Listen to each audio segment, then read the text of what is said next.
Salut à tous, salut à toutes. Drake nous a mis un faux plan, vous le savez. Du coup, on se rattrape direct avec mon gars Rayo pour le top 10 des morceaux de Drake en carrière. On attend l'album For All the Dogs qui n'est pas encore sorti. À la base, on voulait faire une vidéo première écoute. L'album est pas sorti, il nous a tous feinté. Du coup, on s'est dit, écoute, on va commencer par le top 10 et ensuite, on sera là peut-être pour la première écoute si Rayo est encore en France. Parce que pour vous le présenter quand même un minimum, Rayo c'est un producteur. Il est basé aujourd'hui à Los Angeles. Il a déjà produit pour pas mal de monde. Il a un très beau CV et je suis très fier de pouvoir dire que c'est un de mes plus grands amis et au-delà de l'adorer comme un frère, je l'admire en tant qu'artiste et c'est important pour moi de le recevoir. Frérot, merci pour l'introduction, merci de me recevoir. Ouais, à la base on devait tourner la première écoute du nouvel album, mais je trouve que c'est pas plus mal parce que ça nous laisse le temps un peu de revisiter un peu sa discographie. J'ai hâte de voir quel morceau t'as mis dedans, même si je pense que...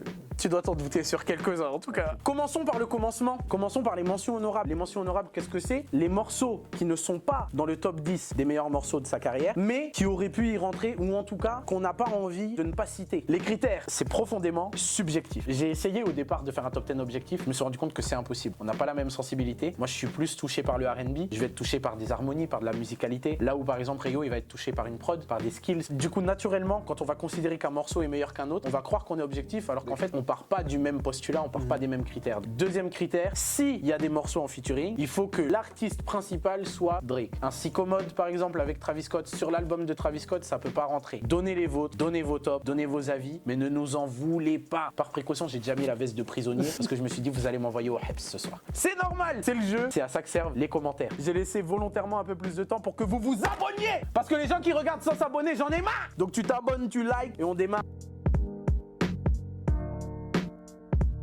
Dans mes mentions honorables, qui n'est pas rentré dans le top, Best I Ever Had. You the fucking best, you the fucking best, you the fucking best. N'est pas rentré dans mon top. Best I Ever Had n'est pas rentré parce qu'il y a des morceaux pour moi qui sont plus impactants. C'est vrai que dans le début de sa carrière, c'est un morceau qui est très marquant, très abouti. Son premier hit en vrai. Son premier hit. Et il a très bien vieilli. Moi, la première mention spéciale, ça va être Draft Day. So you keep egging me on and we gon' have to crack your shell just to prove to you you ain't hard boiled. C'est un morceau que je kiffe de ouf et c'était à l'époque où je regardais beaucoup le basket. Et je sais pas si tu te rappelles, c'était à l'époque de la draft où Wiggins c'était le pick numéro 1 de la draft à cette époque. Et comme il est Toronto, les deux c'est des Canadiens. Exactement, Canadien, il a voulu lui rendre hommage. Le son de Mary J. Blige, la prod incroyable, etc. Donc c'était, pour moi, ce sera celui-là. Un morceau en featuring, Jumpman n'est pas dans mon top.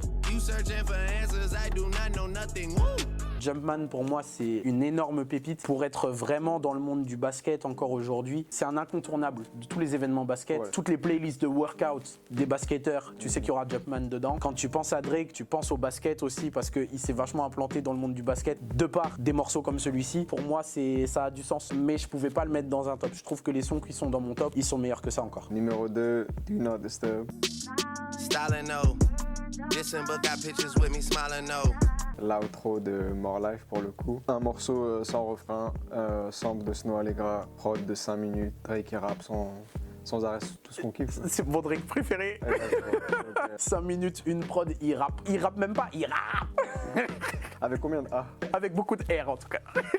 Les outros chez Drake, c'est une science et c'est un morceau très particulier à chaque fois. Et il a une manière de fermer ses albums qui est bien propre à lui et moi je suis un fan de quasiment toutes ses outros et je pense que c'est et de les commencer aussi. Exactement. Je pense que c'est mon outro préféré de toute sa carrière.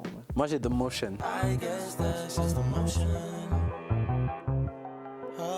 Il est lourd celui-là aussi. C'était dur de pas le mettre, mais en même temps c'est parce que c'est un son sur lequel je reviens un peu moins au fur et à mesure du temps. Je sais pas s'il vieillit pas aussi bien que les autres sons de mon top, mais en tout cas plus ça va, moins je retourne dessus. Mais pourtant c'est un son qui a marqué sa discographie. Genre, c'était difficile de pas en parler, mais pour autant ouais c'est loin d'être mon préféré. Je vais en donner un dernier parce que sinon on va passer trop de temps sur les morceaux. I Was in Silence de Her Loss, le projet avec 21. Juste parce que je l'écoute de ouf avec ma meuf. Je kiffe la prod, avec un peu wavy, qui chante sur des prods un peu filtrés, etc. Et en voiture, ça passe de ouf. Donc, I Was in Silence. Les choses sérieuses! Le top 10 de la carrière de Drizzy Drake. C'est toi l'invité, c'est toi qui commence. En numéro 10, on a How About Now. Man enough to tell you I was hurt that year.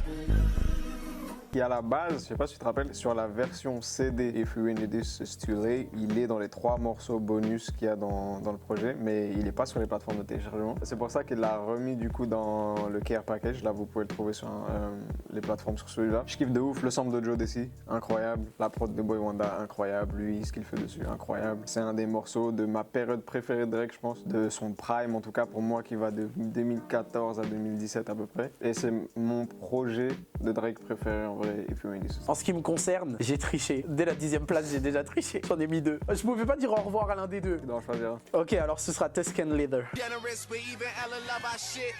Rich enough that I don't have to tell them that I'm rich. Quoi? Non, on parlera après. Pour toi, il est trop loin? Il est trop bas dans le top, c'est ça? Oui, Ah oui. J'ai des sons que j'aime un peu plus, c'est tout. Je suis plus toi. Pour moi, c'est la meilleure intro de tous les temps, mais je m'y connais peut-être pas assez bien. Hein. J'ai pas écouté tous les albums rap de l'histoire, mais purée, je la trouve complètement folle. Elle est très riche. C'est pas le morceau que je vais écouter non plus régulièrement. C'est un morceau qui me permet de rentrer dans un univers avec plein de plaisir et plein de richesse, mais c'est quand même un morceau qui est tellement bien travaillé et tellement fort que du coup, je le trouve moins digeste. Ça se rapproche moins de ce que moi je recherche dans la musique, mais en tout cas à mes yeux, en termes d'intro, c'est une des plus grandes intros qui m'a été donnée d'entendre. Peut-être aussi que le fait que ce soit qu'une intro, justement, je sais pas. Morceau numéro 9, pour moi j'ai mis Plastic Bag avec Future sur What a Time to Be Alive. Get a plastic bag. Go ahead and pick up all the cash. Je la kiffe de ouf, la prod de Nino, le producteur s'appelle Nino, un mec de Toronto qui est super fort. Et je trouve que c'est pas le morceau typique auquel on aurait pu s'attendre de Drake et Future sur un morceau. Leurs deux univers se rencontrent, il est pile à cet endroit-là. Ouais. Il y a beaucoup de sons dans le rap sur les strippers et le strip club, mais je trouve que c'est mon son préféré sur.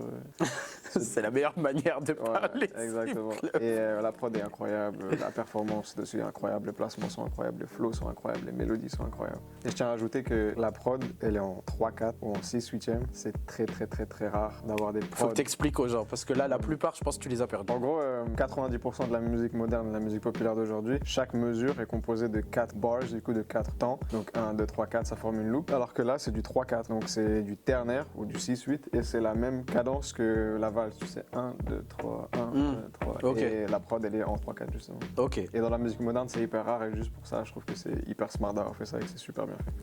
Qu'est-ce que vous voulez que je vous dise? Allez suivre ce monsieur. Allez suivre l'homme. Qu'est-ce qu'il vous faut de plus? En place numéro 9, j'ai Find Your Love. I'm more than just a number. Find Your Love, qu'est-ce qui me touche ce son? Find Your Love, les gars, c'est le moment où je me rends compte que Drake est antillais. C'est le moment où je vois que Drake est mon frère, ou c'est Bougamouin. Que Drake et moi, on peut s'asseoir à table et manger du lambi. Find Your Love, c'est le clip avec Movado, c'est les Rastafari fâchés. C'est les gars d'en bas de chez moi à Pointe-à-Pitre qui font peur. C'est toute cette imagerie qui me rappelle la Guadeloupe. Et à ce moment-là, je me rends compte que, waouh, tu peux être mainstream en étant caribéen. C'est bête en vrai dit comme ça, mais à ce moment-là, en tout cas moi, à mon âge, quand il y avait les Kalash, etc., qui faisaient du bruit, que c'était toujours très ciblé, très niché, très local, quand je vois Drake faire ça, je suis en mode, oui, j'ai envie de sortir mon drapeau et dire, c'est nous, libérez la Guadeloupe, libérez les Antilles, nous sommes les Nègres-Marrons, nous avons brisé nos chaînes d'esclaves. Tu vois, à ce moment-là, c'est ce que je me dis. C'est big aux Antilles ce son? Oui, quand même, ouais, il tournait. Hein. T'avais un ricain qui tournait pas si loin de chez nous, en fait, tu vois. Nous, ça nous a touché directement. Donc, ouais, c'était quelque chose culturellement qui, moi, m'a touché. Et au-delà de ça, le morceau, je trouve qu'il vieillit hyper bien. J'avoue qu'il est un peu passé sous mon radar parce que j'ai absolument rien pioché dans cet album que je n'aime pas. Tu sais, c'est son album, je viens de signer en maison disque. Oui. Il me faut tous les plus gros feats de la Ouais. Terre pour arriver et faire un gros bruit, etc. Et lui-même, il a reconnu que c'est un album qu'il a plus fait pour des raisons politiques que pour la musique et qu'après, quand il s'est mis sur la création de Taker, il s'est dit bon là je vais vraiment créer mon son, etc. Mais il y avait ce son à l'intérieur et c'est un putain de son. Numéro 8, Fire and Desire. Throwing dirt on my old name. Only gets worse when you know things. Que dire, prod incroyable, performance incroyable. Et surtout Drake, tu vois le Drake à l'ancienne qui chante mélodie grave, il arrivait, il tuait tout le monde comme ça à l'époque. Oui. Quand il arrive avec ses graves et tout, c'était super grave. Mais ouais, Fire and Desire, c'est un de mes sons préférés de Drake. Mon numéro 8, Redemption. Why do I want an independent woman to feel like she needs me? I lost my way. Est-ce que j'ai besoin d'en dire plus? Non, je pense que ça va. Je peux On passer passe au 7. on peut passer au 7. Redemption, le Drake triste, qui a un chagrin d'amour. C'est tellement mon gars. Je pense qu'on a tous notre Drake, tu vois. Toi, tu parlais de ton Drake tout à l'heure. Ça, c'est le Drake qui souffre, le Drake qui a mal, le Drake qui s'est fait avoir comme un teubé, comme un idiot. C'est mon Drake. C'est une balade en vrai. Quand t'écoutes, c'est une espèce de blues R&B. Blues plus au niveau des paroles, vous m'avez compris. Je trouve ça très beau de proposer un morceau comme celui-ci à une ère justement où les chagrins, c'était plus trop son quotidien, tu vois. Mais le gars, il a réussi à nous remettre en immersion dans ce truc un peu maladroit, un peu malheureux en amour. Mais du coup, c'est ce qui fait son personnage et c'est ce qui fait qu'on s'attache à lui. Quand il sort ça sur Views en 2016, quand il est à son prime, que tout le monde est derrière lui, il avait pas besoin de ce son. Mais il l'a offert au peuple. Et je suis le peuple. Numéro 7, Legend. Oh my God, if I die, I'm a legend. Oh my. On parlait des intros tout à l'heure et des outros. C'est mon projet préféré de Drake et c'est l'intro de mon projet préféré. La prod de Party Next Door, incroyable. Le sample, incroyable. Ce qu'il fait dessus, la manière de poser, l'approche, c'était du jamais vu. Ouais. J'avais jamais rien entendu tel, tu vois, à l'époque. C'était vraiment incroyable et c'est le son qui ouvre un projet totalement fou avec des hits et des bangers à l'intérieur. C'est un statement de ouf. Je trouve que c'est couillu, comme on dit, de le faire à ce moment-là, mais Il faut avoir des énormes balls. mais il l'a fait au meilleur moment. Quand il le dit, c'est à la limite entre un fait et de la manifestation, tu vois. Oui. Je trouve que c'est un morceau incroyable. Je l'écoute jusqu'au jour d'aujourd'hui et ouais, je kiffe de ouf. Legend. Je vais te faire une confidence, j'ai pas kiffé ce son. Il m'a touché au forceps parce que je le trouve objectivement excellent. Mais moi, il m'a pas touché, au départ en tout cas. Et du coup, je me rendais pas compte. Mais je sais pas si tu te souviens déjà à l'époque, le projet en lui-même, c'était pas celui que j'écoutais le plus. Il m'avait pas. Ouais. Je l'avais pas compris directement. Mais quand je l'ai compris, je pense qu'on a tous connu cette sensation de comprendre un album ou comprendre un morceau plus tard que les Une autres. histoire de time. Mais que le jour où on le comprend, on se prend une giga claque. Et après, on l'apprécie limite plus que les autres, carrément. Numéro 7, Doing It Wrong. So cry if you need to, but I can't stay to watch you. Encore une fois, R&B de pleureuse, mais ouais, dans les émotions. Je trouve en plus que vocalement, il est un peu maladroit. Tu sais, vocalement, je le trouve pas aussi juste que ce qu'il a pu proposer sur d'autres morceaux, mais émotionnellement, je trouve qu'il est quasiment au-dessus de tout ce qu'il a proposé avant. Limite, t'as l'impression qu'il est mal mixé des fois quand t'écoutes sa voix et tout, parce que c'est très maladroit. Du coup, sur l'émotion pure, il m'a attrapé et encore aujourd'hui, il m'attrape. Numéro 6, Lord Knows avec Rick Ross. That's just a result of me paying attention to all these women that think like men with the same intention. Morceau incroyable. Hein. Drake Travis Scott, Drake Future, Drake Rick Ross. Vous mettez ça dans l'ordre que vous voulez, mais Drake avec ces gars-là en binôme, c'est intouchable. La prod de Just Blaze, incroyable. Le Drake, incroyable. Le couplet de Ross qui répond juste derrière, incroyable. L'outro, incroyable. Les synthés de Paulie à la fin, etc. Enfin, légendaire. Numéro 6, mon meilleur souvenir de toute l'histoire de ma vie en concert. Et j'ai fait beaucoup de concerts. Know Yourself. I was running through the six with my woes. You know how that shit go. Oh putain. Ouais, c'est le morceau là. Hein. T'es mal les frissons. Il y a de la 4K là ou pas? T'es mal les poils. Know Yourself. Ouais, c'est incroyable. J'ai vu Drake 3 fois en concert. 3 fois? Non, 2 fois du coup, parce que il y a eu que 2 fois où je l'ai vu après que ce morceau soit sorti. Les 2 fois, j'attendais que ce morceau. Le build-up qui mène jusqu'au drop. De la pure violence, mais tellement douce. Je souhaite à tout le monde de vivre un moment comme celui que j'ai vécu quand il a fait Know Yourself en concert dans sa vie. On rentre dans le top 5, il ne reste plus que 5 morceaux. Les places sont chères. Numéro 5, You With Me. Playing mind games when you saying things. Playing mind games, we both doing the same thing. Morceau incroyable. Je pense que c'est mon Drake préféré. C'est les accords typiques de Drake, prod rap, l'intro, le sample de DMX, comment il répond, etc. Ouais, je comprends. Ouais, morceau incroyable. Mon numéro 5, c'est Madonna. Filled up, damn girl, I'll be getting back to you for sure. C'est incroyable. Encore une fois, c'est la personnification du rap dans l'attitude, dans les punchlines, dans la versatilité, dans les flows, la prod. Vraiment, si vous n'avez pas apprécié ce projet à l'époque où il est sorti, retournez dessus juste avec tout ce que vous pouvez écouter aujourd'hui, les Travis, les Futurs. Ce projet-là, c'est un daron. C'est celui, tu sais, tu vois la tête de... C'est celui qui m'a fait le plus faire cette tête, gros. Dans le projet? Ouais, vraiment, il m'a eu. En dehors des featuring, c'est le son qui m'a fait le plus froncer les sourcils, gros. Il est incroyable. Numéro 4. 5 AM in Toronto. Couple albums dropped, those are still on the shelf. I bet them shits would have popped if I was willing to help. C'est Drake qui rappe, hein, moi tu connais. Ouais. Prod de Boy Wonder, incroyable. C'était quoi? C'était 2013, 2014, je crois, à l'époque. C'était entre... 2013. Ouais, 2013. Tu sens la dalle. Tu Ouais. sens qu'il est là pour en découdre, Ouais. il est là pour venir prendre la cour. T'as vraiment la rookie énergie, le Exactement. gars qui arrive et qui dit je serai une légende, justement, tu vois. La fin dans la voix, etc. Je me rappelle, le clip, c'était un street clip avec pas beaucoup de moyens, mais il était avec tous ses gars derrière, Ouais. tout son mob. Dans la etc. nuit, lumière un peu bleue, façon. C'est un morceau de Drake préféré. Numéro 4, Fire and Desire. Throwing dirt on my old name. only gets worse when you know things. Ce morceau, si tu veux résumer ma personnalité musicale avec un morceau de Drake, tu choisis celui-ci, Fire and Desire. C'est tout ce que je recherche dans la musique. C'est le bon compromis entre les paroles, l'énergie, la prod et la musicalité, l'atmosphère, l'univers dans lequel ça t'amène. C'est un morceau qui a un univers qui lui est propre. Un gars qui a fait ses classes dans le rap, qui a cet impact dans le rap et qui te sort un morceau comme ça après, franchement, c'est un des plus grands morceaux que j'ai entendu dans cette catégorie-là, d'entre-deux, entre rap et R&B. C'est incroyable. On arrive dans le podium. Numéro 3, je pense que c'est soit ton numéro 2, soit numéro 1. Marvin's Room. Cups of the rose, bitches in my whole phone. Pourquoi j'ai envie de pleurer?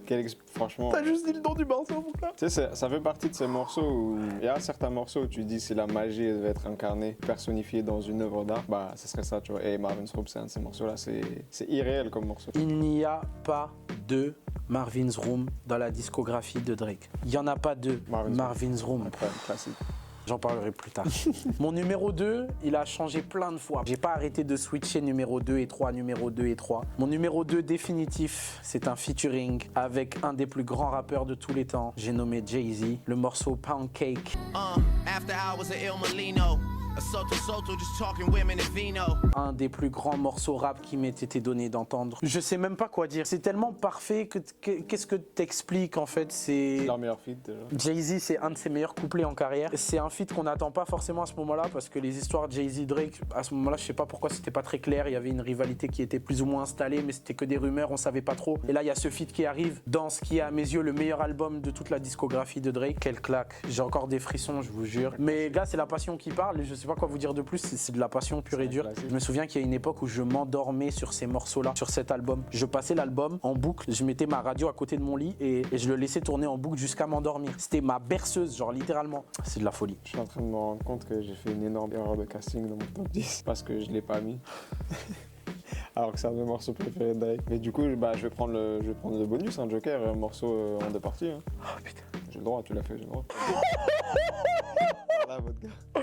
Pardon, je suis choqué, mais vas-y. C'est dingue, parce que T'es revenu dessus, donc c'est dingue. je te pardonne. Je sais pas si je me pardonne, moi. Comment peux-tu te supporter, Lucius?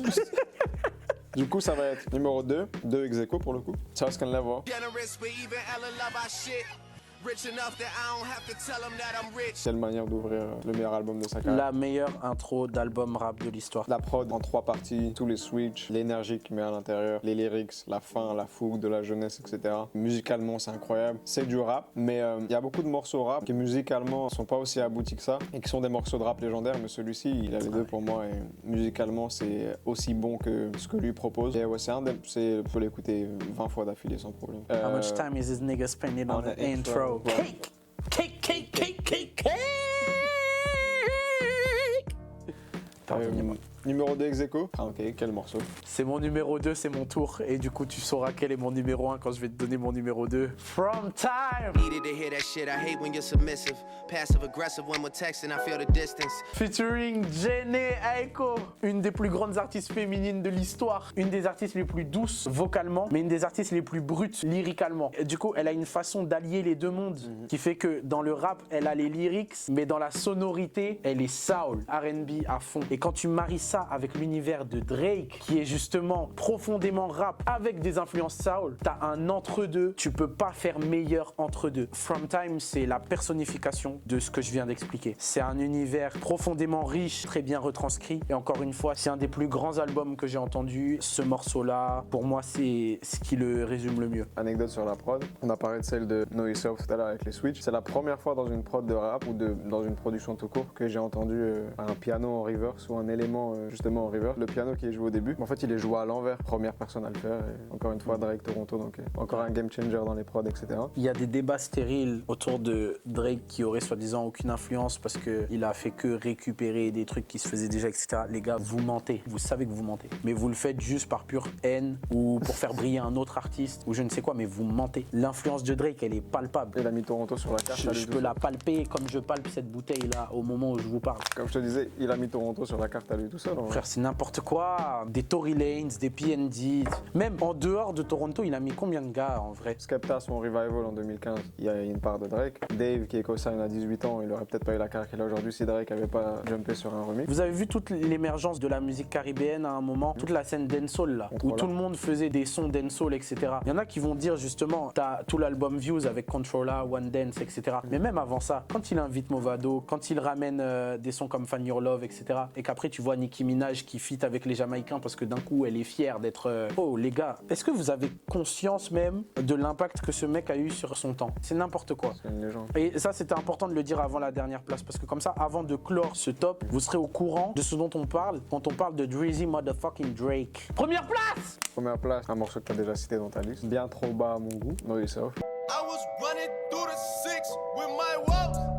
You know how that shit go. Know Yourself, pour toi c'est C'est mon morceau préféré de Drake, all time. incroyable. Tu sais que j'avais peur que tu le mettes pas. Bon, je me doutais qu'il serait pas numéro 1 si tu l'avais mis, mais ce qui me rend triste du coup, c'est que t'as pas From Time dans ton top. Non, c'est un morceau incroyable. If You In This Is Late, c'est mon projet préféré de Drake. Déjà, c'est le projet avec lequel j'ai commencé à faire de la musique. Pour le coup, sans ce projet, je ne ferais pas de la musique. 90% de ma palette de skills, etc. vient directement de cet album-là. Et c'est vraiment l'album où il s'est dit, j'ai envie de faire une tape de rap où ça bang avec Boy Wonder. Et c'est à cette époque-là où il y a un personnage qui fait son apparition dans l'industrie de la musique à travers son apparition sur ce projet à de multiples reprises. C'est Frank Duke, qui est originaire de Toronto aussi, qui est un compositeur, producteur, songwriter, etc. Franchement, si vous savez pas qui c'est, allez taper Frank Duke sur Spotify. Il a produit tous les morceaux, peut-être vos morceaux préférés de vos artistes préférés. Il est sur tous les gros albums qui sont importants de la dernière décennie et du début de la décennie 2020 aussi. Ouais, c'est un morceau iconique pour tout ce qu'il représente. La performance live, comme tu l'as dit tout à l'heure. C'est le morceau de Drake où, jusqu'à très récemment, les gens savaient que quand ce morceau arrivait, ça allait être le bazar, etc. Les plus grosses vidéos de mosh pit et tout sur ses concerts, c'est toujours quand c'est Know Yourself. Ouais. Même lui, comment il l'interprète, tu sens qu'il aime trop ce morceau, tu vois. Ouais. Tu sais que sur sa dernière tournée, là, sa tournée actuelle, j'ai regardé les vidéos de tournée juste pour être sûr qu'il le faisait encore. En mode, s'il vient en France, est-ce qu'il va le refaire? Parce que je veux revivre ça. Jamais à un concert de Drake. Je sais, on en a déjà parlé, mais on s'est déjà dit que le prochain, on le fera ensemble. Je le dis carrément à la vidéo pour que ce soit gravé. En tout cas, ouais, Know Yourself, c'est mon morceau préféré de la discographie de Drake. En fait, c'est vraiment pas la valeur sentimentale que j'ai pour ce morceau parce que c'est c'était mon introduction à la production et comment j'ai commencé à faire de la musique. Donc c'est pour ça qu'il est numéro 1. Voilà. C'est la fin de ce top. Nous arrivons à mon numéro 1, la chambre de Marvin. Cups of the rose, bitches in my whole phone. Marvin's Room est un des plus grands morceaux R&B que j'ai entendu d'un artiste non R&B à la base. Il a mis un truc dans ce son que tu ne retrouveras jamais ailleurs. Ce morceau, c'est un ensemble, c'est le storytelling, c'est la production qui est d'apparence très simple, très sobre. Mais des fois, faire aussi simple et aussi efficace, c'est des fois plus dur que faire une prod extrêmement riche, extrêmement travaillée avec plein de finesse et de tout ce que tu veux. Et ça, les gens s'en rendent pas forcément compte. Mais les gars, il n'y a qu'un seul Marvin's Room. Et cette énergie, elle est sans précédent. Je ne l'ai pas retrouvée ailleurs. Allez réécouter Marvin's Room. Allez vous imprégner de cette énergie-là. Et je vous promets, j'ai une femme que j'aime, 2 enfants. Je vis bien, je suis heureux. Quand j'écoute ce morceau, j'ai envie qu'elle me quitte. J'ai envie qu'elle me quitte pour vivre ce morceau à 100% et qu'elle revienne 3 minutes plus tard, juste le temps que le son se finisse. Elle revient et après je vais mieux. Mais le temps que j'écoute ça, pitié, dégage, que je souffre un bon coup et reviens après. Parce que c'est ça la musique. C'est ça, les émotions. T'as des sons des fois où dans les paroles, c'est pas directement ce que tu vis, mais l'énergie qui est dans le son est tellement puissante que t'as l'impression de le vivre. Tu rentres chez toi, tu dis salut bébé. Comment ça va, petit bisou sur le front. Quand je l'ai écouté, j'avais même pas de meuf, j'avais même pas de problème de meuf. Je savais pas ce que c'était d'être bourré, je sais toujours pas ce que c'est d'être bourré. Tu sais, c'est le genre de top que tu commences par le numéro 1 et après tu réfléchis. Marvin's Room et 9 autres. Top 10 de Drake. En attendant pour tous les chiens, l'album For All the Dogs. Qu'est-ce qu'on en attend? Pour tous les chiens, j'attends mon top 10. Quand je parle de mon top 10, je parle d'un parfait mélange entre de l'ego trip, du R&B, de l'émotion, de la prod et de l'impact. Je veux qu'il m'impacte. Je veux qu'il impacte son temps. Je veux qu'il repousse les limites de sa discographie. Je veux qu'il aille toujours plus loin dans la recherche, même si cet album soit pas forcément compris à sa sortie. À la fin de sa carrière, on se dise, tu te souviens quand on croyait qu'il était fini et qu'il a sorti pour tous les chiens? Voilà, je veux que ce soit ça. T'as des vraies ambitions hein, quand même. Mais tu sais pourquoi? Parce que ce fou a osé faire du teasing en disant ouais. Yo, Mr. O. Drake, I'm gonna give you that. So. Voilà, moi, j'en veux pas plus. Tu me dis ça, je suis en mode ok, tu l'as dit, j'attends. Donc là, je veux y croire. Bah, j'aimerais bien. Ça fait longtemps que j'attends cet album parce que j'ai placé beaucoup d'attentes sur certains albums. Pas vraiment eu ce que je voulais. Du coup, même Honestly Nevermind, la manière dont il l'a sorti en mode inattendu. attendu, la cover un peu sombre et tout, je pensais que ça allait être un album de rap. Et je me suis dit, oh, if You're in This Is Too Late, numéro 2, tu vois. Et non, c'était pas ça. Même si ça reste un excellent album. J'espère que ça vous a plu, j'espère que cette vidéo vous aura permis de retourner un peu éplucher sa discographie en attendant For All the Dogs. Moi oui, parce que j'étais trop content justement de me remettre à fond dans l'univers de Drake à 100%, me remettre dans le fond de sa discographie, aller réécouter des sons dont je me souvenais même pas. C'est trop cool. Moi pareil, j'ai kiffé, ça m'a permis de redécouvrir des sons ou de repenser à des sons que j'avais pas écoutés depuis un moment, de refaire mes recherches, etc. Et ça m'a permis de lister toutes les raisons pour lesquelles je kiffais Drake et pourquoi j'étais fan de lui. Et ça m'a rappelé plein de souvenirs en même temps. Et ça m'a surtout permis de me rappeler à quel point, comme tu as dit, son catalogue il est deep et qu'il a une carrière vraiment ouf. Fait que c'est un des plus gros artistes de notre génération, donc juste pour ça, il faut le respecter. Lui donner ses fleurs.